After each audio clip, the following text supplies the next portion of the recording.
बंधु सती गुरु चरण को करूं सो प्रेम प्रणाम। अशुभ हरण मंगले करण धनी श्री देव चंद जी नाम। श्री प्राणनाथ निज मूलपति श्री महराजे सुना।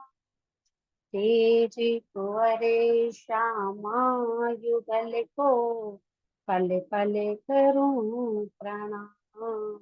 पिया जी को पल पल करूं प्रणाम। बोलो श्री प्राणनाथ प्यारे की जय। सत्य गुरु महाराज की जय। सन मन दे मूले को मैं तो पाऊं पल छोड़ो ना जाए। सन मन दे मूले को मैं तो पाऊं पल छोड़ो ना जाए। अभी छली बल मोहे रे, अभी छली बल मोहे मोहे आप थे दियो उड़ाए। सन मन से मूले को मैं तो पाऊं पल छोड़ो ना जाए। दर्द जो तेरे दुल्हा कर डारू सबिना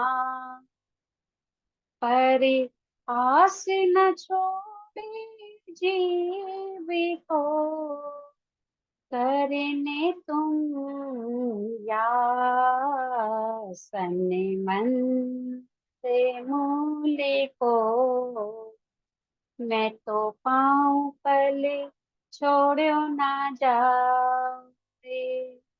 बिरहा ना छोड़े जीवी को जी आस भी पियो मिलन।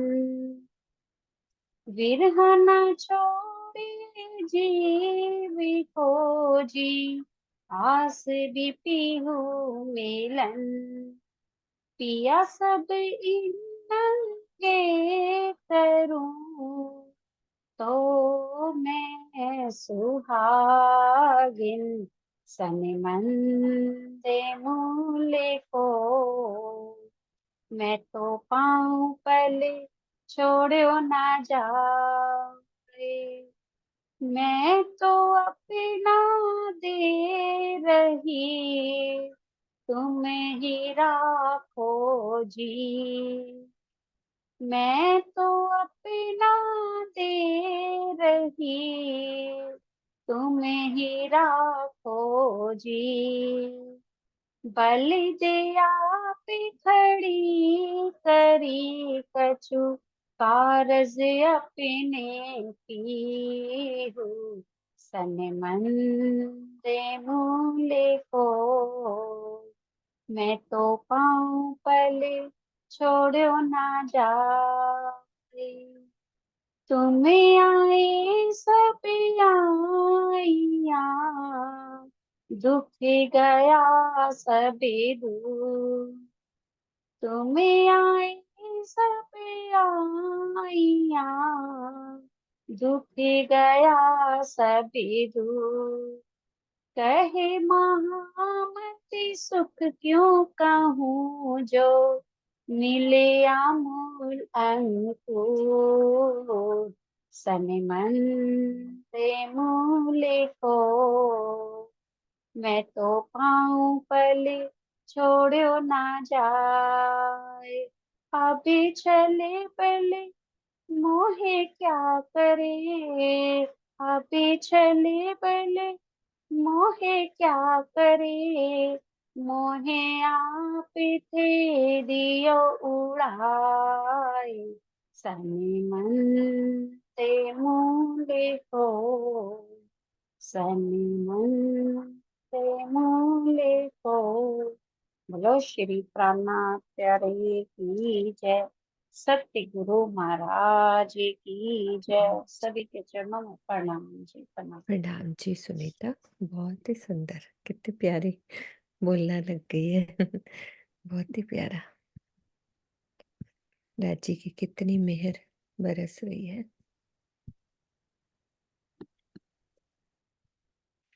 हमारी सुनीता पे। हाँ जी सुंदर सा जी, प्रकरण 47 हमारा पूरा हो गया था। चौपाई हमारी 500। किरंतन का एक हास पूरा हो गया चर्चनी के हिसाब से। हाँ जी, राग केदारों, इस प्रकरण में संसार की नश्वरता का उल्लेख है।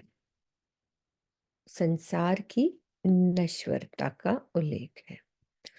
खिन एक लेहू लटक भंजाई, जन्मत ही तेरो अंग झूठो, देखत ही मिट जाए। क्या कह रही महामती जी कि हे जीव, इस मानव तन में तुझे जो एक क्षण का समय मिला है, उसका सदुपयोग करके अपने जन्म जीवन को सफल कर लो। तुम्हारा ये मानव शरीर जन्म से नश्वर होता है, वह किसी भी क्षण देखते देखते काल के गाल में समा सकता है। भावार्थ, मनुष्य की उम्र सामान्यतः 100 वर्ष की होती है, किंतु एक क्षण का कहना यह दर्शाता है कि किसी भी क्षण, किसी भी समय, क्षण मात्र में मनुष्य या किसी भी प्राणी की मृत्यु हो जाती है। हे जीव, निमक के नाटक में तू रहो क्यों बिलमाए, देखत ही चली जात बाजी, भूलत क्यों प्रभु पाए। हे जीव, इस क्षण भंगुर शरीर के जीवन और क्रियाकलाप रूपी नाटक में तू क्यों मस्त हो रहा है। देखते देखते ही तुम्हारे शरीर की उम्र बीती जा रही है। तुम प्रीतम परब्रह्म के चरणों को क्यों भूल गई हो, क्यों भूल रहे हो। शरीर को अखंड समझकर परब्रह्म के चरणों से दूर रहना मानव की सबसे बड़ी भूल है। बचपन, किशोर और युवावस्था से मनुष्य जर्जर वृद्धावस्था को प्राप्त होकर मृत्यु के गाल में समा जाता है। फिर भी नश्वरता के प्रति वह सावचेत नहीं होता। आपको प्रतिपति कहावे, ऐसी केते गए बजाए, अमरपुर सिरदार कहिए, काल ना छोड़त ताए।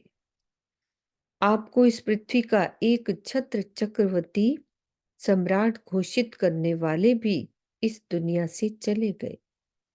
स्वर्ग के स्वामी देवराज इंद्र को भी काल छोड़ता नहीं है। तो ऐसी मान्यता है कि एक कल्प में 14 मनवंतर होते हैं। प्रत्येक मनवंतर में अलग अलग इंद्र होते हैं। इस प्रकार स्वर्ग भी नश्वर है। किरण दीदी, आप हो? हाँ जी, हाँ जी। हाँ जी। तो ये चक्रवर्ती सम्राट कौन से थे ये वाले? आपको पृथ्वीपति कहावे, एक कई छत्र राजा हैं जिन्होंने पूरे देश अच्छा। को जीत के ना, हम्म। कई हो गए, मतलब कई, पृथ्वीपति। अच्छा। एक छत्रपति, उनको का चक्रवर्ती सम्राट कहा जाता है ना, जो सारे हम्म पूरे हिंदुस्तान को, जैसे पूरे देश को जीत लेते। हम्म ऐसे वो भी देश चले गए। स्वर्ग के हम्म। जो देवता हैं इंद्र, उसको भी काल नहीं छोड़ता, क्योंकि 14 मनवंतर होते हैं कलम में। तो हर हाँ, ये मनवंतर का सही। जो इंद्र है वो अलग अलग। अच्छा, इसका एक मतलब कल्प स्वर्ग में, में। हाँ, एक कल्प में। तो एक कल्प कैसे बनता है? एक कल्प, हम्म जैसे 14 मनवंतर बीत जाते हैं ना। 14 तो मनवंतर किसको कहते हैं दीदी? जैसे अब वैवस्वत मत मनवंतर चल रहा है, 7वां, हम्म है ना। इससे पहले भी मनवंतर बीत गए हैं। तो एक मनवंतर में शायद 74 74 चतुर्युगियां होती है। एक कल्प में 1000 चतुर्युगियां होती हैं। अच्छा, ये काउंटिंग है, एक ओके। कल्प में 1000 चतुर्युगियां होती हैं। एक हम्म। चतुर्युगी जब बीत जाती है, यानी कि सतयुग, त्रेता, द्वापर, एक चतुर्युगी, इस तरह से 1000 चतुर्युगियां बीतेंगी तो 73 वो बन जाएगा अपना कल्प। और 73 या 74 जब चतुर्युगियां बीत जाती हैं तो एक मनवंतर बीत जाता हम्म। है, एक मनवंतर। तो ओके। इस तरह से वो कह रहे हैं कि हर एक मनवंतर का इंद्र जो है अलग अलग। हम्म। बिल्कुल। जीव रे चतुर्मुख को छोड़त नाही, जो करता सृष्ट कहलाए, चारों तरफों 14 लोको काल पहुंच्यो आए। हे जीव, सृष्टिकर्ता की शोभा को धारण करने वाले चतुर्मुखी ब्रह्मा जी को भी काल नहीं छोड़ता। पाताल से लेकर वैकुंठ तक 14 लोक में चारों ओर काल का ही साम्राज्य फैला हुआ है। तो आदि नारायण के संकल्प से उत्पन्न होने वाले सर्वप्रथम ऋषियों में कौन थे? ब्रह्मा जी का नाम आता है। दोनों ने संकल्प किया ना, तो सबसे पहले ब्रह्मा जी ऋषि का नाम आता है। यद्यपि पौराणिक मान्यता में उन्हें सृष्टिकर्ता कहते हैं, किंतु वास्तविकता ये है कि वे सांकलिप सृष्टि को विस्तृत करने वाले थे। उन्हें 4 मुखों वाला इसीलिए कहा जाता है कि उन्होंने चारों वेदों को कंठस्थ कर लिया था। ब्रह्मा जी की बात हो रही है सुंदर सा जी। तो वो क्या है? संकल्पिक सृष्टि को विस्तृत करने वाले थे। उन्हें 4 मुखों वाला, ब्रह्मा के 4 मुख क्यों कहे जाते हैं? क्योंकि उनको चारों वेदों का ज्ञान था, कंठस्थ थे। वस्तुतः उनके 4 मुख कभी थे नहीं, लेकिन उनको 4 वेदों का ज्ञान था।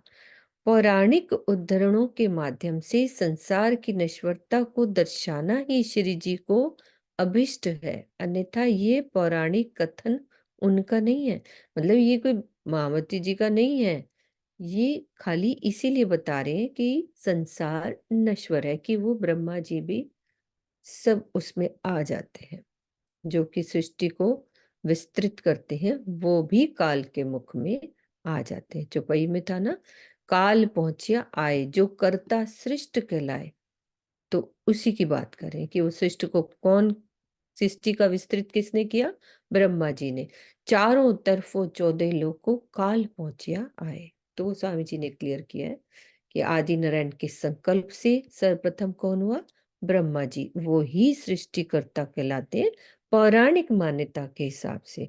तो इसीलिए वो क्लियर कर रहे। हाँ जी सुषमा। बल्कि इसमें ना कहा है ना कि ब्रह्मा जी ने 4 वेदों को कंठस्थ किया, मतलब यार लिखे भी उन्हीं ने थे ये। हाँ, ये मेरे मन में भी आ रहा था कि जैसे सृष्टि बनी है ना, तो जैसे ही उन्होंने आदि नारायण ने संकल्प किया, तो सबसे पहले ब्रह्मा ब्रह्मा जी आए। तो फिर ये वेद कब आए दीदी? मेरे मन में भी ये क्वेश्चन अभी चल ही रहा था, तुमने पूछ लिया।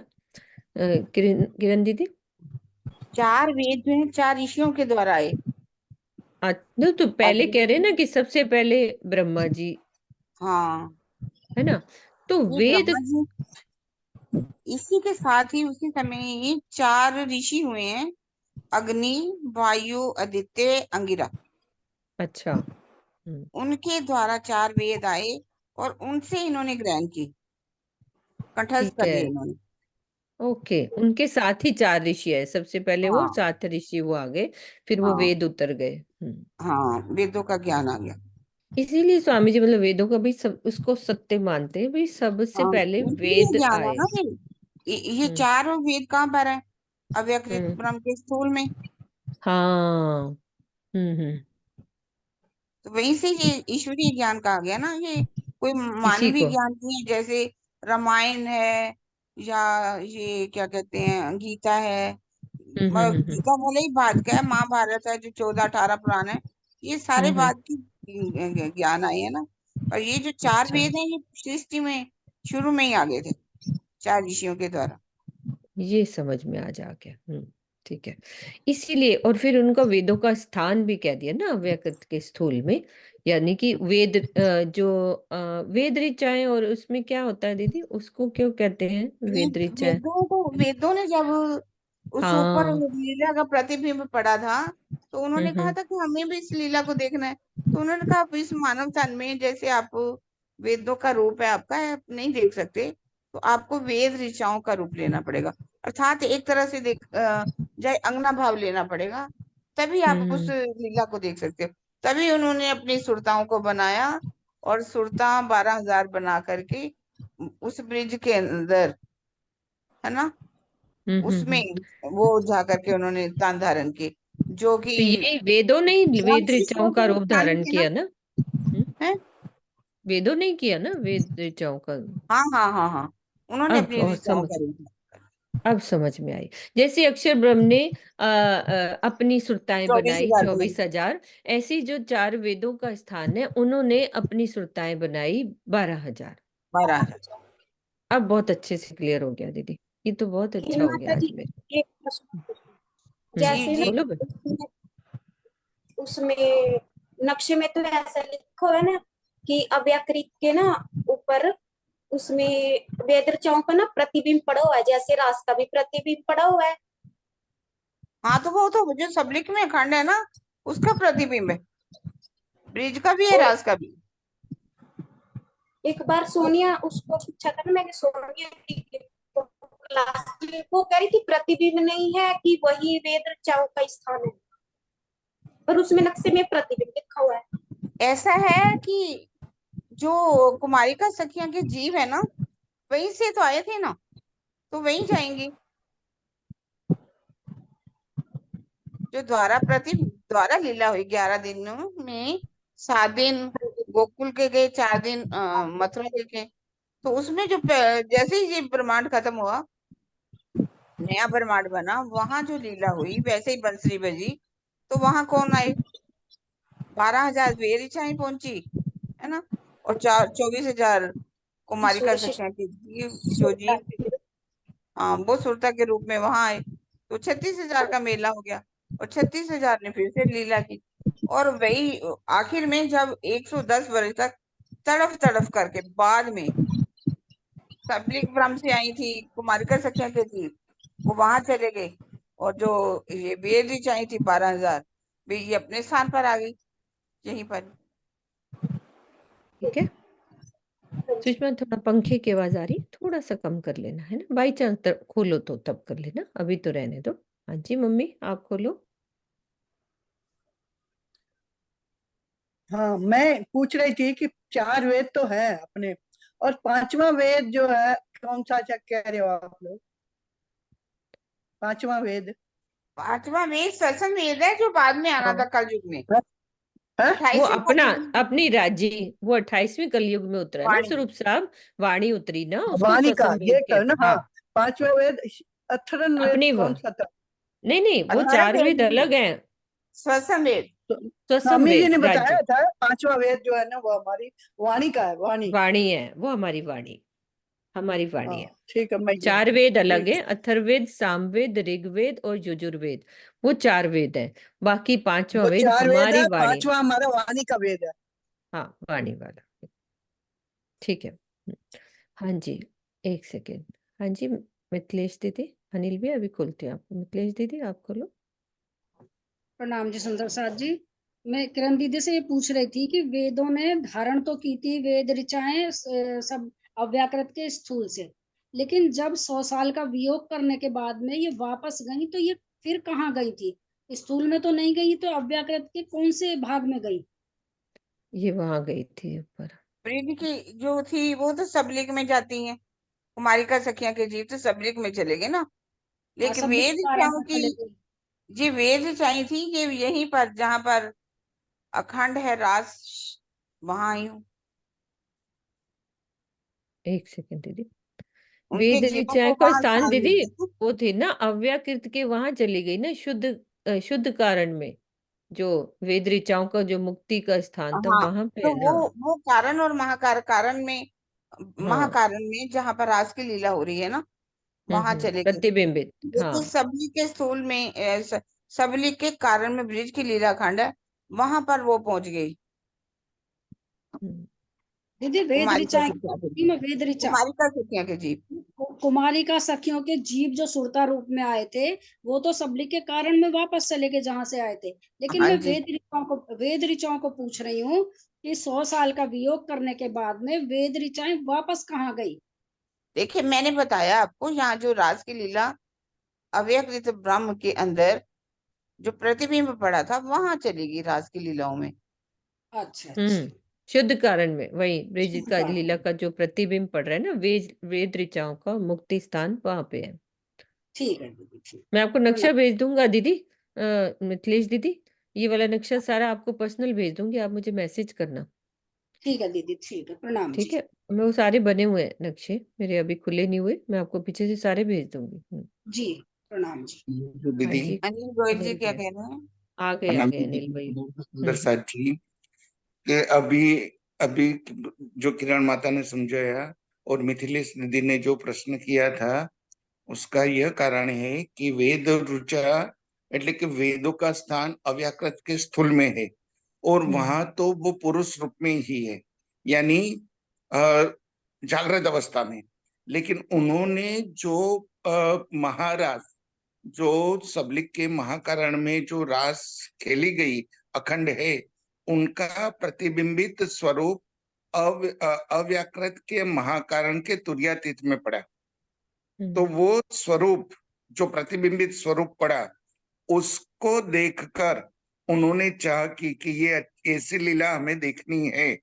तो वो प्रतिबिंबित रास बिहारी है, उन्होंने उन्हें वेदों को हुक्म दिया, आदेश दिया कि आप वेद रुचा बनके, क्योंकि फिर बाद में प्रतिबिंब लीला शुरू होने वाली थी। हाँ ये हाँ नीचे। काल माया का नया ब्रह्मांड बनाना था, तो ये काल माया का नया ब्रह्मांड बना। उनमें प्रतिबिंब लीला जो 11 दिन की हुई, 7 दिन गोकुल के और 4 दिन मथुरा के, तो उसमें जो गोपियां बनकर आई, पहली गोपियां तो व्रज वाली तो चली गई थी रास खेलकर अपने घर, उनके जीव भी चले गए थे। लेकिन जो नए जीव बने और जो नया बना, तो वो गोपियों के ऊपर ये वेदों की वेद रुचाओं को स्थान दिया गया, यानी उनकी बिल्कुल। सुरताओं को भेजा गया, और वहां महारास हुआ 36,002 का। 36,000, 24,000 जो कुमारी का सखिया है, वो सबलिक के कारण में जो व्रज अखंड है, उनमें जो कुमारी का सखियों के जीव है, उनकी सुरता आई थी, यानी वो 24,000, और 12,000 ये वेद रुचाएं वेदरिचा। बनी, ये 24,000। एक राधा रानी बनी, वो एक, और जो कृष्ण नए बने, उन पर जो सबलिक के महाकारण में जो रास बिहारी है, उनके आवेश की शक्ति, वो प्रतिबिंब लीला में जो कृष्ण नया आया, उन पर वो शक्ति आई, यानी व्रज वाली, महारास वाली, रास वाले। रास वाली। तो वो शक्ति आकर वहां 36,000 की लीला हुई। फिर बाद में, जैसे माता जी ने बताया था कि जो कुमारी का सखिया है, वो 100 वर्ष विरह करने के बाद सबलिक के कारण में जहां व्रज है, वहां से वो सुरता आई थी। तो वो जो कुमारी का थी, वो 24,000 वहां चली गई, और जो वेदों की सुरता थी, वो अव्याकृत के महाकारण के शुद्ध कारण शुद्ध में, कारण में। शुद्ध कारण में, जहां व्रज की प्रतिबिंबित लीला चल रही है, वहां वेदों की सुरताओं को भेजा गया, और वेदों स्थूल में है, लेकिन उनका प्रमोशन हुआ, और प्रमोशन। वो शुद्ध कारण में वो जाकर वहां अखंड हुई। प्रणाम बिल्कुल जी। सही, एकदम अच्छे से अनिल भैया, अनिल भैया ने बहुत अच्छे से समझा दिया। बहुत अच्छे। ये चीज रिकॉर्डिंग में आप देख लेना, एक एक चीज अनिल भैया ने शॉर्ट में वो चीज बहुत अच्छे से क्लियर करी, अच्छे से, शॉर्ट भी नहीं, एक एक चीज को क्लियर किया। दोबारा सुनना इसको रिकॉर्ड, जब आप सुनोगे ना अनिल जी, यूट्यूब पे। हाँ अनिल भैया ने एक एक चीज को। अनिल जी, मैं आपको कह रही हूँ कि वो जो है जो अव्यकृत ब्रह्म के शुद्ध महाकारण में रास की लीला खंड है और कारण में ब्रिज की लीला खंड है, ठीक है ना। जी तो वो सखियां जो हैं वो कहाँ पर रास उन्होंने देखने की इच्छा की थी, इसलिए वो रास के अंदर जहाँ रास हो रही वहां खंड होएगी ना, जब प्रतिबिंब की लीला। नहीं, आप ब्रिज की लीला वेदों में ने कह रहे तो अव्याकृत के जो तुर्यातीत में, यानी महाकारण के ऊपर जो तुर्यातीत अवस्था है ना दीदी, वहां पर प्रतिबिंबित लीला यानी प्रतिबिंब रास वहां हुआ। वहां उनकी जो प्रतिबिंब पड़ता है उसे हो। मेरा मतलब है प्रतिबिंबित कि रास महाराजा के कहा गया। लिए वहां पर खंड हुई, हाँ, महाराज का वहां ब्रिज की लीला अखंड नहीं। तो नहीं, अखंड तो वहां हुई सबलिक के तबलीग के महाकारण एक में। मकारण में, नहीं लेकिन नहीं उसका नहीं, प्रतिबिंब सब वो कुमारिका सखिया की बात नहीं कर रही मैं, वेद नहीं नहीं, ऋचाओं की, वेद ऋचाओं की। वेद ऋचाओं की बात। हाँ, वेद ऋचाओं ने कौन की, क्योंकि ये रास बिहारी जो प्रतिबिंबित रास बिहारी है उन्हें उनको आदेश दिया था। ये और वो प्रतिबिंब लीला में जो आया वो वहां से उठकर शुद्ध महाकार जो कारण है अव्याकृत का, स्थूल, सूक्ष्म, कारण और महाकारण। तो महाकारण के 4 भाग है, स्थूल, स्थूल, शुद्ध सूक्ष्म, शुद्ध कारण और शुद्ध हाँ जी हाँ जी, महाकारण। तो बिल्कुल वो शुद्ध तो है। कारण है। हम्म, तो शुद्ध मैं कह कारण रही हूँ में शुद्ध ब्रज महाकारण में लीला का खंड हुई है। प्रतिबिंब है दीदी। मेरे को जहां तक है कि शुद्ध महाकारण में जहाँ रास रास की लीला खेली गई ना, उसका प्रतिबिंब पड़ा, वहां अखंड हुए। नहीं, अभी तो ऐसा ही समझाया है और स्वामी जी के टीका के माध्यम से ही हाँ समझा। नहीं, मेरे को यहाँ तक पक्का है कि क्योंकि रासलीला देखने की इच्छा की थी ना, रास ही तो खेली गई, तो फिर जहाँ रास हो रही है वहीं जा करके खंड होंगे ना, ब्रिज में जहाँ वहां रास क्यों तो खंड होंगे रास तो कारण। दीदी रास तो इन्होंने काल माया में प्रतिबिंब की लीला में खेल ली, रास बिहारी जी के साथ में। लेकिन अब जो इनको स्थान दिया गया है ना 100 साल के बाद में, उसमें थोड़ा सा कंफ्यूजन चल रहा है कि वो शुद्ध कारण में इनको स्थान दिया गया या कहाँ पे दिया गया। महाकारण में दिया गया या ऐसा है शुद्ध जो, महाकारण। नहीं नहीं, जो वेद चाहे हैं उनको स्थान मिला महाकारण के अंदर, लेकिन सबलिक के कारण में वो कुमारिका सखियों को स्थान मिला। अभी इसमें थोड़ा कंफ्यूजन चल ही रहा है। स्वामी जी ने बोला अभी तुम सिद्ध बस यही बोलो कि अव्याकृत में उनको गई वो 100 साल के बाद। तो मैं चलो थोड़ा सा ठीक है, ये अपन कर लेंगे क्योंकि ये थोड़ा सा ही कंफ्यूजन है इसका। हाँ जी, हम्म, प्रणाम जी। प्रणाम हाँ जी। जी सुषम दीदी। नहीं दीदी, जो अनिल भैया बता रहे हैं वही ठीक है, अभी कोई कंफ्यूजन नहीं है इसमें। वो सिर्फ कंफ्यूजन उसमें है कि जो उसमें स्थूल में वेदों का जो स्थान है वो स्थूल में है, तो वो कहते हैं अव्याकृत बोल दो सिर्फ। यहाँ पे कंफ्यूजन सोनिया जी ने नहीं बताया, पूरा क्लियर किया है उन्होंने कि शुद्ध कारण में हूँ। वेद ऋचाओं की जो पता है बताई क्या गई किरण वापस, दीदी, वो तो वो क्या शुद्ध कह कारण में रहे ही हैं गई। कि वो वहीं से आई थी, शुद्ध महाकारण से आई थी, तो वहीं जाएंगे, तो शुद्ध कारण में क्यों अखंड हुई? किरण वहां हाँ, दीदी ये वहां कह से रही आई थी, स्थूल से है। आई थी ना उनकी, कारण वो तो महाकारण से तो आई ही नहीं, वो तो शुद्ध महाकारण है। जो पाई वो तो ये जो तुर्यातीत स्थूल है पड़ ना, रहा है। सिर्फ ओनली स्थूल, उसमें से बेर ऋचाओं ने स्थान ली, अपनी सुरताएं बनाई, वो तो स्थूल से आई थी, ऐसा थोड़ी ना, तो वो वहां से आई थी। नहीं, वो वो तो कह शुद्ध कारण में ही गई है वैसे। चलो ये तो अब आपस में कर लेंगे बात, क्योंकि ये वाला कंफ्यूजन है ये वाली बात का, तो कर ऐसा लेंगे है ये कि वाली जो बात, ब्रिज कोई की बात लीला नहीं, है वो ये तो कारण में चलेगा। है, और महाकारण में रास की लीला है। उन्होंने रास देखने की इच्छा की थी, तो इसलिए वहां जाएंगी। बाकी हो सकता है कि स्वामी जी ने भी कंफर्म नहीं किया ना, बस यही कह दिया कि वो वहां चलेगी अब अकेले। हम्म, ठीक है, ये हो गया हमारा। आगे चलते हैं 5वीं चौपाई पे। पवन पानी आकाश जिमी, जो अगिन जोत बुझाए, अवसर ऐसो जान के तू प्राणपति लो लाए। हे जीव, आकाश, वायु, अग्नि, जल तथा पृथ्वी सभी महाप्रलय में लय हो जाने वाले। तुझे ये सुनहरा अवसर मिला है, इसीलिए अपने आत्म कल्याण के लिए अपने प्राण प्रीतम से प्रेम कर लो। तो हमें अवसर मिला है, मेन काम हमें ये करना है। देखन को एक खेल खिन को लिए जात लपटाए, श्री महामत रुदे रमे तासो उपजत जाकी इच्छाए। श्री महामती जी क्या कह रहे हैं कि हे जीव, वैसे तो ये संसार देखने में क्षणभंगुर है, फिर भी सभी लोग इसी में लिपटे जा रहे हैं। जिस परमात्मा की इच्छा से ये खेल बना है, उन्हें अपने दिल में बसा लो। क्या करना है? मेन ये करना है। श्री महामत हृदय रमे तासो उपजत जाकी इच्छाए। ये खेल जो बना है ना, खासतौर इस राज्य की इच्छा से बना है, तो उनको अपने दिल में बसाना है। प्रकरण 48 चौपाई 506। अब शुरू हो रहा है राग देसाख, यानी कि इस प्रकरण में क्या बताया जा रहा है? प्रेम की दीवानगी की एक झलक दिखाई गई है। बाई रे बात તમારી હવે કોણ સુણે, અમે ગહેલાને મળ્યા એનો નેહડો સુણી કે હું તો ઘણુએ નાઠી પણ શું કીજે જે પાણી પડ્યા। हे सखी, अब मेरी बात यहाँ कौन सुनने वाला है? ये दीवानगी में बोल सकते हैं। हे सखी, अब मेरी बात यहाँ कौन सुनने वाला है? मुझे तो अब दीवाने प्रीतम मिल गए हैं।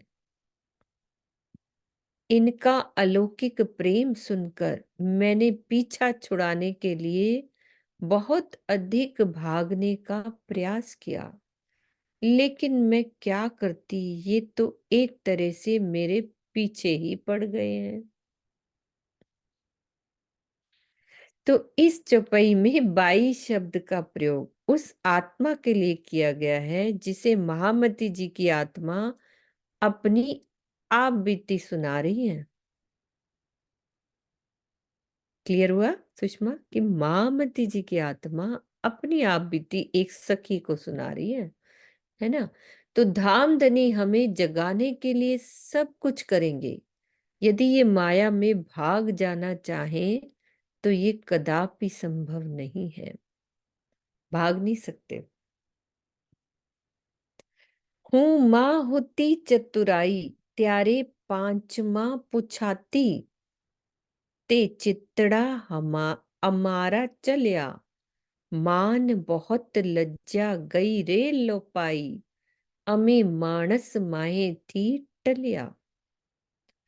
क्या कह रहे हैं कि जब मेरे अंदर संसारिक चतुराई थी, हूं मां होती चतुराई, तब क्या था? त्यारे पांचमा पुछाती, तब मैं समाज में बहुत प्रतिष्ठित थी, है ना? अब उससे मेरा चित्त हट गया है। ते चित्तड़ा अमारा चलिया। क्यों कहा ये वाली बात?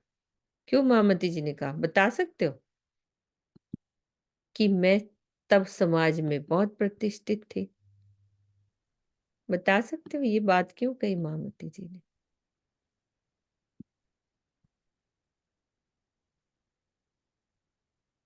आगे अर्थ भी पढ़ती हूँ। मान मोहत वकील की लज्जा। नौकरी कर रहे थे ना, बहुत हाँ, बड़े बस राजा यही थे। वाली बात मैं सुनना चाह रही थी ना, कि वो तभी तो वो कह रहे कि तब मैं वजीर की नौकरी करती थी। बहुत तब प्रतिष्ठा थी उनकी, उनकी एक वजीर कौन होता है दीदी बताती होती है? मुख्यमंत्री की उस तरह। वक्त मुख्यमंत्री होता है। उनकी बात कही जा रही, तो बीतक से समझ में आ जाती है ना उस वाली बात, कि अब उससे मेरा चित्त हट गया है। अब तो मेरे अंदर मान मोहत लज्जा गई रे लोपाई, मान प्रतिष्ठा तथा लोक लज्जा की भी भावना नहीं रह गई। अमे मानस माए थी टलिया, इनकी इच्छा करने वाले लोगों से मैं बिल्कुल ही अलग हो गई हूँ। आप बीती सुना रही है ना वो अपनी, कि जब श्री महाराज जी के अंदर लौकिक ज्ञान और प्रबंध कुशलता थी तो उन्होंने दीवान पद को सुशोभित किया, किंतु जब प्रीतम के प्रेम का रस चखा तो सारा संसार निरर्थक लगने लगा। तो इस चौपाई में यही भाव दर्शाया गया। मानस होए ते तो अमने मामल जो, मानस होए ते तो अमने मामल जो तमे गहलाई अल्या, औल्या वार से वड़ से खीज से तमने।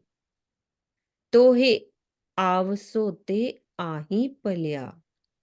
क्या कह रहे हैं? जो संसारिक सुख तथा प्रतिष्ठा को चाहने वाला व्यक्ति हो, मुझसे मेल न करे।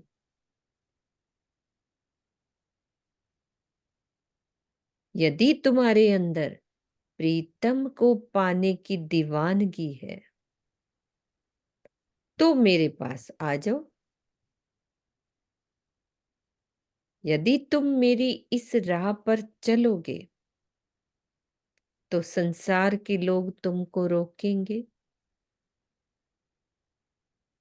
औलिया वार से वड़ से खीज से तमने, क्या करेंगे? खींचेंगे, तुमसे लड़ेंगे और क्रोधित भी होंगे।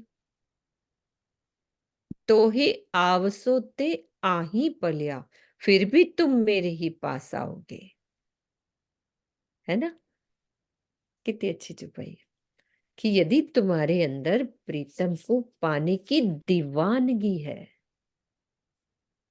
प्रेम होना अलग, दीवानगी होना और अलग, तो कह रहे मेरे पास आ जाओ।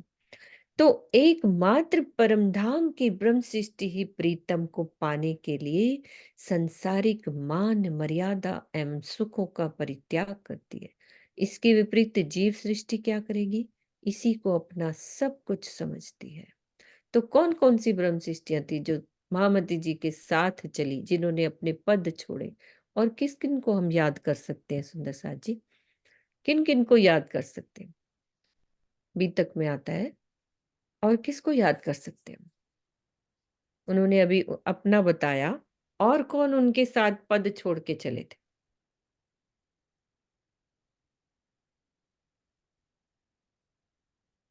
बताओ। हाँ जी, कुसुम दीदी। प्रणाम दीदी। चिंतामणि जी, लालदास जी, केशव दास जी, मुकुंद दास जी और सबका शेखर। पद भी बता दो, पद भी बता दो। चिंतामणि जी चिंतामणि क्या तो थे? कबीर कबीर पंथ के वो थे। हम्म। और जो लालदास जी थे वो उनके हजार मतलब 100 जहाज थे, 100 सारे डूब गए, तो वो सब कुछ हम्म। छोड़ छाड़ के उनके साथ चल पड़े। हम्म। मुकुंद दास जी थे, वो उसके अब्बासी बंदर के थे, फिर सूरत में आके मिले और वो सब कुछ वहां से अपना बेच बाच के सब धन सेवा में लगा दिया उन्होंने। हम्म। और वो केशव दास जी, गोवर्धन दास जी थे, अब्बासी बंदर के गोवर्धन दास जी, गोवर्धन दास जी मुकुंद दास जी कहाँ के थे? सूरत के थे। सूरत। सूरत के। हम्म। ऐसे ही वो थे हमारे श्याम केशव भट्ट, दास जी। भीम भट्ट। हाँ जी, जो उसके थे वेदों के वेदों है ना, के। हाँ श्याम जी, भट्ट। हाँ जी। है ना दीदी? वेदों के ज्ञाता। हाँ जी, हाँ जी, गोविंद दास जी। ऐसे दर्शनों के करके पढ़ने वाले थे। हाँ जी, ऐसे बहुत सारे थे। हाँ, मतलब एक मन में आया कि उन्होंने भी केशव दास जो। जी ने तो 2 शब्द सुने थे उनसे सिर्फ कि भाई किसी एक से वो क्या थे, वेदांताचार्य थे ना वो श्याम जी। हाँ, वही श्याम हाँ, बोल भट्ट। रही हैं दीदी। तो हम्म। लालदास जी जो थे वो भागवत के वो थे, हाँ ज्ञाता जी, थे, श्रीमद् भागवत भागवत। के भी थे, फिर वैसे भी सेठ थे वो। और हाँ, सेठ थे। मतलब तो मेन तो उन्होंने अपने पद छोड़े ना, उन्होंने अपने हाँ जी, ये सब हाँ जी, छोड़ के चले ना, तो वो कह रहे वही वो आएगा ही, वही जो दीवाना होएगा इतने बड़े पद छोड़ के आ हाँ जी। जाएगा। हाँ जी मम्मी, आप बोलो क्या कह रहे हो? मैं ये कह रही हूँ बीतक में जितने भी सुंदर साथ हमारी को शिक्षा देने के लिए, सबसे पहले तो हम्म। मेयर साहब, हमारे मेयर मेहराज ठाकुर ने अपनी सारी पत्नी को, सबको, प्रतिष्ठा को सब छोड़ के इस माया को छोड़कर सबसे आगे लगे। हमें ये शिक्षा के लिए ये बढ़ा रहे हैं। कितने लोगों ने, लालदास जी हो चाहे फूल भाई हो, कितने लोगों ने हमारे इस माया छोड़ के आगे लगे हैं। तो इसलिए हमारे लिए ये शिक्षा है कि हम भी धीरे धीरे धीरे इस माया से दूर हैं। मान इज्जत को न मान के राज्य के चरणों में लगे, तो ही हमारी जिंदगी सफल है। बिल्कुल बिल्कुल। एकदम सही है। और मेरे मन में एक बात आ रही थी, रह गई, कोई बात नहीं, अभी आ जाएगी। हाँ, है ना, इसका किरंतन भी है ना? कौन सा याद आ रहा है सुषमा? दीवानगी वाला याद आ रहा है? नहीं आ रहा? अनिल भैया बोलेंगे।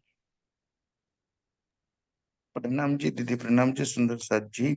छोड़ो मान गुमान प्रतिष्ठा सारी, क्योंकि वो है ये ना, सब मुझे मुझे जैसा दीवाना ना कोई, है ना, वो वो वाली बात। हाँ, वो भी है आपकी बात सही। आ गई बात, देखो चित्रा ने लिख दी वो वाला कीर्तन। 2 लाइन बोली है मैंने, पूरा बोलो अनिल भैया। नहीं दीदी नहीं आता। आशी दीदी बोलेंगी, मुझे जैसा दीवाना ना कोई, नहीं, मुझे बाबा कहाँ मेरे याद डिग। रहते यार। मेरे ढिग आओ मत आओ मत कोई। कोई वो वाली मेरे बात ढिग थी। आओ। अभी उन्होंने चौपाई के भावार्थ में यही कहा है ना, फिर भी मेरे साथ आओगे तो हाँ क्यों ना आओगे, पहले ही जो आ ब्रह्म जाओ। सृष्टि होगी वो तो आएगी ना। वो कह रहे हैं ऐसे नहीं आओगे, सीधी तरह नहीं आओगे तो हाथ गोड़े तुड़वा के लाऊंगा। वो मेरे पास आओगे फिर भी का यही फिर मतलब है भी आओगे, कि तू भावार्थ में यही आएगी। बोला कि फिर भी आओगे। हाँ दुनिया फिर, आपको छोड़ेगी, ऐसे करेगी तो फिर भी आओगे, पहले ही आ जाओ। मेरे हाँ ढिग पहले ही आओ, आ जा। मेरे ढिग आओ मत कोई, मुझे गा जैसा दो न एक बारी देखना। 2 लाइनें चित्रा, बाबा मेरे ठीक। चित्रा दो गा दो। लाइन हाँ। नहीं, मुझे इसका म्यूजिक नहीं याद है, बस इतना ही याद है। मेरे दिखना और रे बाबा मुझे जैसा दीवाना ना कोई, मुझे गा के नहीं आएगा, ये किसी सुंदर साथ हाँ गाता। पूरी 2 लाइन है ना किरण दीदी। हम्म, सामने लिखा आ गया, तुम समझ के कीजो संगत रे तुम, बाबा। हाँ चित्रा याद आया। समझ के संगत की जो रे बाबा, मुझे जैसा दीवाना न कोई, मुझे जैसा दीवाना न कोई।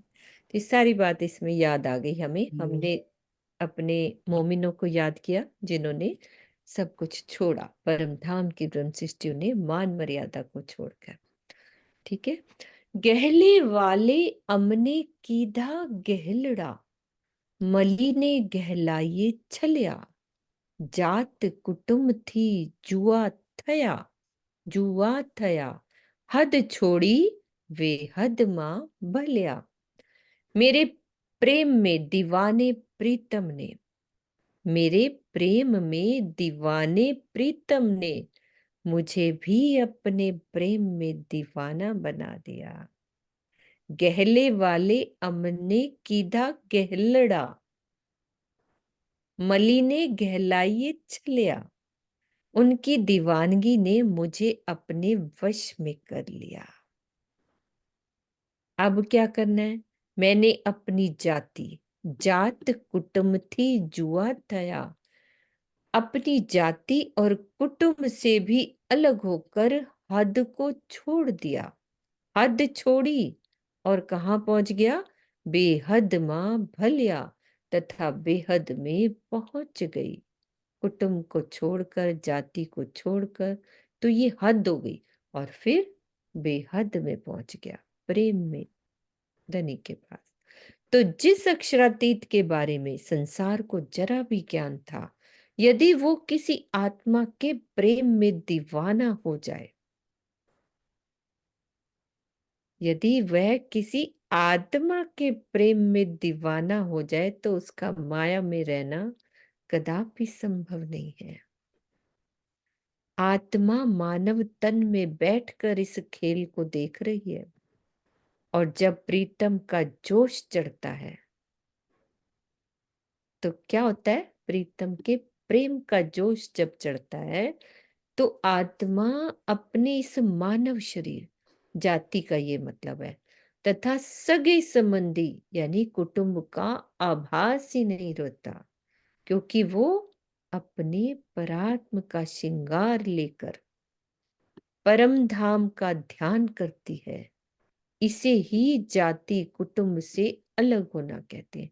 एक तो जाहिरी अर्थ बता दिया उन्होंने, और ध्यान के द्वारा इसका बातूनी अर्थ हो गया।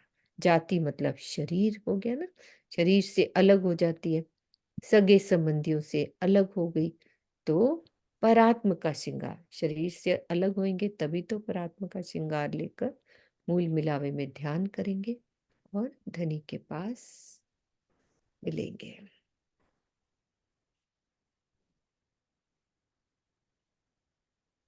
देखिता सुखड़ा मैं तो नाख्या उड़ाड़ी, दुस्तर दुखे ना बलिया, एहनी गहलाइए अमने एवा कीधा, जई ने अक्षरातीत मां गलिया।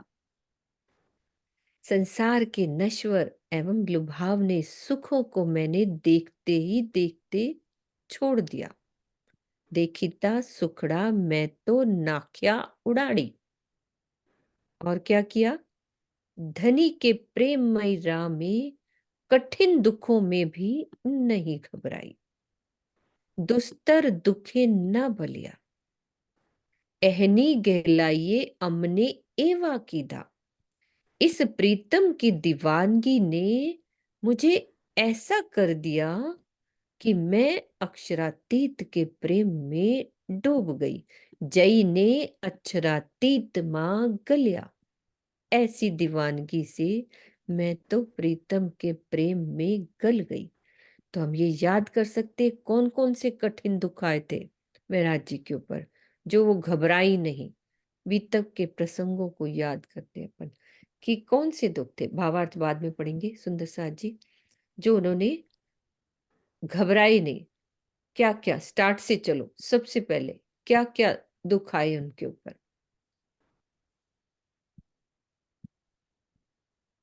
याद करो बीतक को। हाँ जी ज्योति दीदी, एक एक दुख का वर्णन जो भी उन्होंने सहन किया वो हम करते चलते। हाँ जी ज्योति दीदी। प्रणाम दीदी, प्रणाम जी। पहले तो सबसे पहले तो उनको सतगुरु महाराज जी जब भेजे थे अरब में, और उनके ऊपर झूठा इल्जाम लगा था कि वो चोरी कर लिए हैं, और सतगुरु महाराज जी जो उनका स्वीकार नहीं किए, प्रणाम स्वीकार नहीं किए, तो उनको दिल में बहुत दुख हुआ था। और बताएं दीदी कि दूसरा सुंदर हाँ साथ जी। हाँ, विजय दीदी को भी ले लेती हूँ, एक एक बोलते जाओ, पूरी बीतक का हो जाएगा। सीमा दीदी बोल रही हैं, कोई बात नहीं, लिख भी रही हैं, उनके दिल में जो आ रहा है। विजय दीदी आगे बोलो। जब वो अरब गए थे तो उनका जो है सारा माल जो जब्त हो गया था, और इन्होंने बिहारी जी ने और श्याम जी ने आकर के महाराज देवचंद जी से कहा था कि ये तो बेचोर हैं, तब ये दुख होगा। उन्होंने आए तो सारा माल जो है उनका हड़प लिया था। जब बाल भाई उनकी शिकायत करती है कि वो हमारा माल लेके आए, तो ये भी एक बहुत बड़ा दुख था उनके लिए। बहुत बड़ा दुख था। और बताओ सुंदर साथ जी। हाँ जी अनिल भैया, एक एक बताते जाओ। सीमा दीदी को सारे बीतक याद है। हाँ प्रणाम जी जी। सुंदर जी। पहला दुख तो उन्हें उनके भाई गोवर्धन भाई जो उनके साथ थे, मैं स्टार्ट से वही याद आ रहा था मुझे। हाँ, क्योंकि उस वक्त उनकी आयु भी 25 वर्ष की ही थी, और 25 वर्ष में सदगुरु के साथ इतना वक्त रहने के बाद, क्योंकि गोवर्धन भाई ही उनको लेकर जाते थे और आते थे, और उन्होंने ही मिलाप करवाया था, और दोनों साथ में ही वो सत्संग सब कुछ किया करते थे। तो पहले वो उनसे छूट गए, यानी कि गोवर्धन भाई धाम चल गए, तो वो ही पहला दुख उन्हें हुआ। और वो दुख में से निकालने के लिए ही बालबाई ने सदगुरु देवचंद्र जी को कहा था कि उन्हें निकालो उनमें से। राम जी। नहीं, वो भी था मीनू जी। उसके बाद वो दुख आया था कि जब श्री जी कहते थे देवचंद जी से कि आपको राज्य दिखाई देते हैं, मुझे क्यों नहीं दिखाई। दूसरा ये था, उसके बाद वो अरब गए, जहाँ तक मुझे याद आ रहा। जैसे अनिल भैया ने अभी हम बताया, किरण दीदी से सारांश में सुनेंगे, एक एक सब बताते जाओ। नहीं बहुत जैसे अच्छी अनिल भैया किरण ने दीदी। बताया ना, उनका पहला उनका गोवर्धन ठाकुर का, फिर वो जब जाते थे तो वो बाल भाई ने कहा ना, एक तो वो वैसे दुखी है अपने भाई के जहाँ दाम कम से, और हाँ ऊपर हाँ से हाँ। चिंता खा रही। तो दूसरा दुख ये था। अरब तो वो बाद में गए थे। हाँ, अरब की बात तो बाद में, वो उनका शरीर छूटा ना, उसकी बात कर रहे हैं अनिल भैया। हाँ, उनका उसके बाद दुख। उन्होंने गुरु जी से कहा था ना, देवचंद जी से, आपको दर्शन होते हैं, मुझे क्यों नहीं। जहाँ तक मुझे आ रहा है दूसरा यही होना चाहिए। एक मिनट अनिल भैया को खोलती हूँ, आपकी बात का जवाब देती हूँ। अनिल भैया।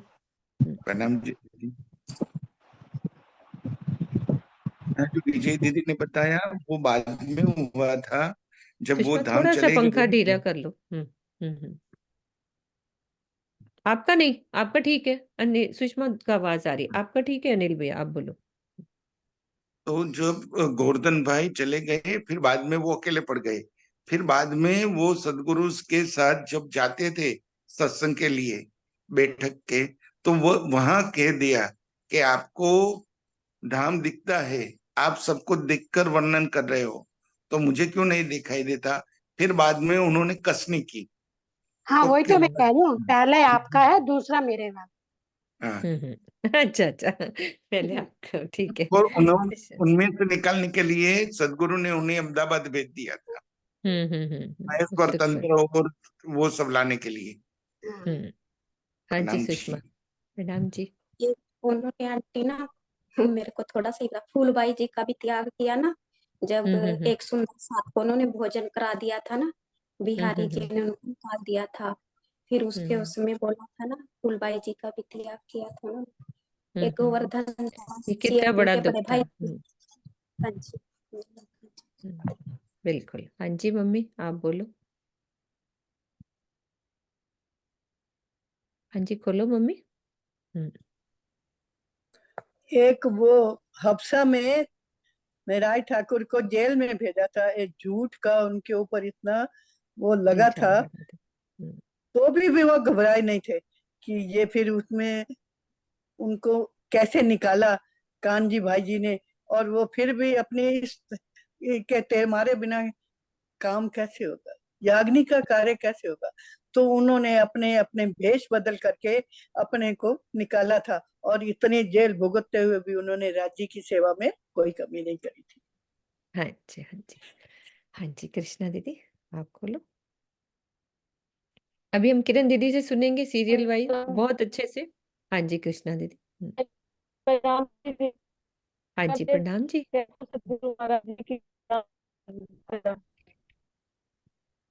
हाँ, आपकी थोड़ी आवाज हाँ प्रणाम जी, आवाज कट रही है, थोड़ी कम आ रही है, कट रही है, लेकिन आप जो बोल रहे हो राजी सुन रहे होंगे। हाँ, कोई बात सदगुरु नहीं, महाराज वापस लौट के कट गई। हेलो, आ गई, अब आ गई, अब आ गई, बोलो बोलो बोलो। दीदी जब आगे से लौट के आए तो सदगुरु महाराज जी का प्रणाम ना स्वीकार करना, तो वो भी बहुत बड़ा दुख था बहुत उनको। बड़ा दुख था, बहुत बड़ा। तो हाँ जी, सदगुरु ठीक महाराज जी ने प्रणाम ना स्वीकार करा, चोरी का इल्जाम लग गया उनके ऊपर। बिल्कुल। प्रणाम जी दीदी। प्रणाम जी। हाँ जी सुनीता दीदी। हाँ जी, प्रणाम जी दीदी। प्रणाम जी। दीदी को सबसे बड़ा दुख ये था जब धाराबाई और राधा रूपा को सुंदर साथ से निकासित किया था, और बार बार श्री जी के कहने से सुंदर साथ में सम्मिलित नहीं किया था। प्रणाम जी। प्रणाम जी। हाँ जी किरण दीदी आ जाओ। सारे बीतक में जो जो उन्होंने किया, तो वो आप, हाँ जी, एक बार कुसुम दीदी भी बोलना चाह रही है। किरण दीदी आप फ्री हो ना 2 मिनट? दीदी जब बिहारी जी और उनको सबको उन्होंने नलिया बुलाया था, और नलिया से बिहारी जी जाते जाते वहां पर उनकी शिकायत कर गए थे, और उसने राजा ने चौकी बिठा दी थी, तो उस समय तो ये हो गया था कि भाई इनको जान से मारने तक की वो नौबत आ गई थी।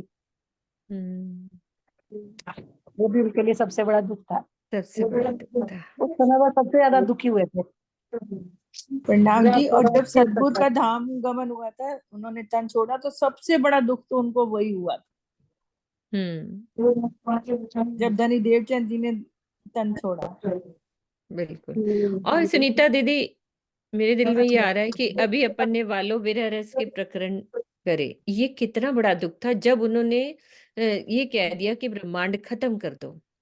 एक एक सुंदर साथ का जब छोड़ के जा रहे थे, तो मतलब इतने ज्यादा दुखी हो गए थे कि उन्होंने महाप्रलय तक का आदेश दे दिया कि अब नहीं सहन होता। इससे बड़ा दुख क्या हो दिया था सकता उन्होंने है? मीनू जी, जब हैं? औरंगजेब के यहाँ गए थे 12 मोमिन, हाँ जब उनको हाँ आके मार पड़ी है, मेरे मोमिनों को मारा है, तो हाँ, जब्राइल को कहा, जब्राइल खत्म कर दो दुनिया। बिल्कुल बिल्कुल। हाँ जी, सब अपना औरंगजेब पीछे से। नहीं जाग, एक मिनट। सुंदर साहब जी, औरंगजेब नहीं जाग रहा था, इसका दुख उनको नहीं हो रहा था, जबकि उनको पता था साकुमार बाई की आत्मा इसके अंदर है, लेकिन जो 12 मोमिनों की मार पड़ रही थी ना, वो उनको बहुत दुखी कर रहा था। हाँ बिल्कुल। एक मिनट, मैंने कृष्णा दीदी की बंद करी, आवाज पीछे से बहुत ज्यादा आ रही थी, है ना। हाँ जी, अब हमें सीमा दीदी थोड़ा सा और बता देती है। हाँ जी। प्रणाम जी सुंदर साथ जी। सारे दुख तो थे उन्हें, लेकिन सबसे ज्यादा बड़ा दुख उन्हें, दो दुख थे। पहला उनका जब धनी ने प्रणाम स्वीकार नहीं किया, सबसे बड़ा दुख उन्हें झटका वहां लगा। ये सब दुख उनके लिए, मेरे को नहीं लगता उनकी जैसी इतनी बड़ी जो शोभा जिनको मिली है, जिनका जीव इतना कसनी करने लायक था, छोटे छोटे दुख उनको विचलित कर पाए हो। ये दुख इतने विचलित नहीं कर पाए। जितना बड़ा दुख उनको तब लगा जब उनको धनी स्वीकार नहीं किया प्रणाम। और दूसरा दुख जो उनके लिए सबसे बड़ा झटका था, जब उनके सतगुरु ने तर्क को छोड़ दिया। उनके था हृदय में विराजमान होगी, लेकिन उन्हें इसकी खबर नहीं हुई। तब ये जो वाणी जो उतरी ना, विरह के प्रकरण और खटरुति की जो वाणी उतरी है ना, इसमें जो उनका दुख है ना, वो मेरे ख्याल सबसे ज्यादा। बाकी तो जब उनके अंदर राज्य आ गए तो उनको काहे का दुख और किस बात का दुख, वो तो लीला है, वो जानते हैं तो लीला है, माया की दुख की लीला है तो होगा ही, इससे तो कोई बचाव है ही नहीं। वो जानते हैं, उनको भी पता है। मोमिन भेजे तो उनको नहीं पता था कि मोमिनों के साथ ये होगा, उनको खूब पता था। लेकिन जो जो ये दुख थे ना, ये सबसे ज्यादा उनके लिए कठिनाई भरे थे मेरे ख्याल से, मुझे ऐसा लग रहा है। नहीं नहीं, बिल्कुल बिल्कुल एकदम। हाँ जी, ममता आप भी बोलो, आप कभी बोलते नहीं हो, जरूर बोलो आज। दीदी मेरे को लगता है उनको तब दुख हुआ कि जब वो पहचान नहीं कर सके, हे मेरे धाम के दुल्हा मैं कर मैं ना कर सकी पहचान। उन्होंने बार बार कहा कि मेरे को एक मौका दो, कि मैं सदगुरु ही मानती रही, आपके अंदर बैठे राज्य को पहचान ही नहीं सकी। तो उनको उसका विरह बिल्कुल। बहुत आया। एक ये भी है, बाकी तो हाँ दुखों से ही बिल्कुल, भरा हुआ जीवन है भरा उनका। ही पूरा पूरा पूरा। एकदम। तो अपनी चुपाई यही कराई ना कि वो घबराई नहीं दुखों में। इस प्रीतम की दीवानगी ने मुझे ऐसा कर दिया कि मैं अक्षरातीत के प्रेम में डूब गई। तो देखते ही देखते छोड़ने का तात्पर्य है कि अति अल्प समय या पल भर में ज्ञान होते हुए भी विषयों के सुखों का त्याग कठिन होता है। ज्ञान होते हुए भी विषयों के सुखों का त्याग कठिन होता है, किंतु जब प्रेम हो जाता है ना, तो उसको छोड़ने में जरा भी देर नहीं लगती। अक्षरातीत को पाने के लिए प्रेम की दीवानगी के सिवाय अन्य कोई भी मार्ग नहीं है। कोई बात नहीं याद होती कि कौन सी सबलिक में अखंड है तो कौन से कारण में खंड है। कोई भी जरूरी नहीं है याद। यदि नहीं हो रही, हो जाए तो राज्य की मेहर है, नहीं हो रही तो कोई चिंता वाली बात नहीं है। तो प्रेम की दीवानगी के सिवाय अन्य कोई भी मार्ग नहीं है। तो यहाँ दीवानगी का भाव है प्रेम की वो स्थिति जिसमें स्वयं का अस्तित्व समाप्त हो जाए, है ना। बहुत बड़ी बात है। तो बाईरे गिनान शब्द गम नहीं नवधाने, वेद पुराणे नव कल्या, ए वात गहलड़ी करे रे महामती, मारे अखंड सुख फूले फल्या। श्री महामती जी क्या कह रहे हैं कि हे सखी, बाई किसको कहा, जिससे अपनी अपना मैटर ही वही था कि अपनी आप बीती, जैसे होते हैं ना किसी को कहते हैं, है ना, उसके लिए कहा है कि उस सच्चिदानंद अक्षरातीत तक इस संसार के ज्ञान के शब्दों की पहुंच नहीं है। जो हम ज्ञान की बातें करते हैं ना, उसकी पहुंच वहां है ही नहीं है। वहां नवधा भक्ति से भी नहीं जाया जा सकता। वेद और पुराणों ने भी उसका स्पष्ट वर्णन नहीं किया है। तो क्या कह रहे हैं, मैं तो उनके प्रेम में दीवानी होकर ये बातें कह रही हूं। ये बात गहलड़ी करे रे महामती, मारे अखंड सुख फूले फलिया, क्योंकि मेरे हृदय में परम धाम के अखंड आनंद का रस बरस रहा है। वेद सृष्टि के प्राचीनतम एवं औपनिषद ग्रंथ है। जो वेद होते हैं ना, सृष्टि का सबसे पहला, जैसे अभी हमें पता चला कि वो प्राचीनतम ग्रंथ है। उनमें मात्र अक्षर ब्रह्म का ही विलक्षण विश्लेषण है, सॉरी, अक्षरातीत का नहीं। अक्षर ब्रह्म का ही विश्लेषण है, अक्षरातीत का नहीं। कहीं कहीं दिशा मात्र के लिए अक्षरातीत का वर्णन अवश्य है। इसीलिए गीता में कहा गया है कि यद अक्षरम वेद विदो विदन्ति, अर्थात वेद को जानने वाले जिस अक्षर ब्रह्म का वर्णन करते हैं, इसी प्रकार कठोपनिषद में कहा गया है कि सर्वे वेदा यत पदमामनन्ति, अर्थात सभी वेद जिस अक्षर का वर्णन करते हैं।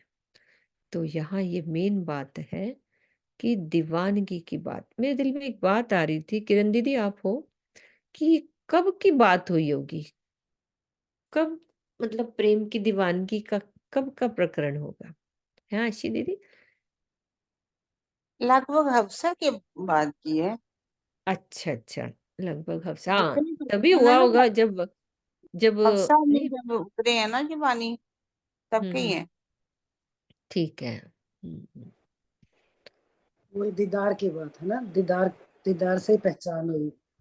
अच्छा हाँ जी, बबीता दीदी दीवानगी का कुछ सुना दो, 2 लाइन, फिर चुपई दोहरा देते हैं हम। याद है? बोलो, खोलो आपको। मैं कह रही, मैं कहा दीवानगी का। प्रेम की दीवानी आप बोलते होते हो कई बारी लाइन।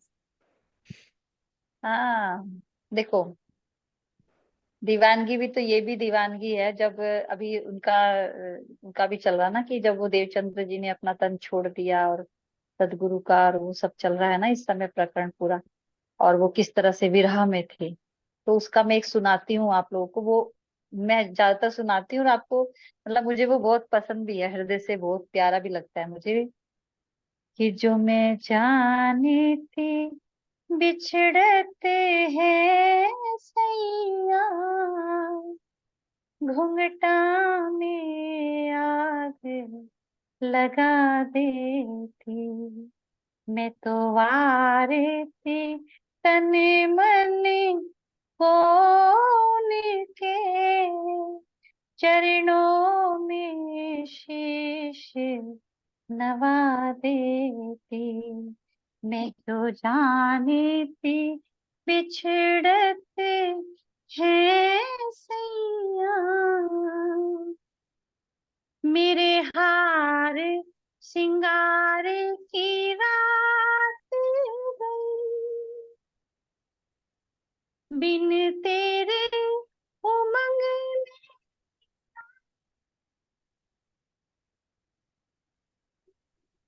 क्या कह रहे हो? बिन तेरे उमंग में, आवाज थोड़ी कम, दोबारा बोलो। मेरे मेरे बिन हार सिंगार की रात,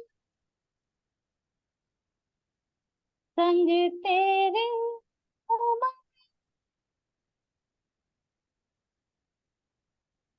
संग तेरे, शब्द बोलो, कट रही आवाज।